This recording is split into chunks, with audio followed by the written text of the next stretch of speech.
السلام علیکم ورحمۃ اللہ تعالیٰ وبرکاتہ۔ رمضان کا بہت ہی بابرکت مہینہ چل رہا ہے، لیکن اس کے ساتھ ساتھ ایک بہت ہی عجیب خبر ہے، وہ یہ ہے کہ پورے پاکستان میں جگہ جگہ پہ ژالہ باری ہو رہی ہے۔ اس کا سب سے بڑا نقصان یہ ہے کہ اس وقت گندم کی فصل ہمارے پاکستان میں بالکل مختلف جگہوں پہ تیار ہے، اور ژالہ باری سے ہماری گندم کی فصلیں تباہ ہو رہی ہیں۔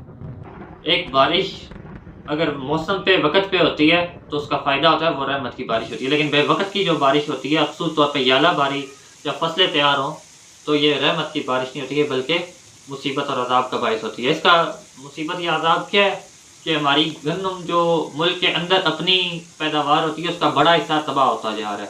جب ہماری گندم تباہ ہو جائے گی ایک بڑی مقدار میں، تو پھر مجبوراً ہمیں باہر سے امپورٹ کرنی پڑے گی۔ جب باہر سے ہم امپورٹ کریں گے گندم، تو ہمارے پاس گندم مزید مہنگی بھی ہوگی اور عام آدمی کی رسائی سے مزید باہر ہو جائے گی۔ آپ خود سوچیں کہ ابھی سب کچھ ہونے کے باوجود جب لوگوں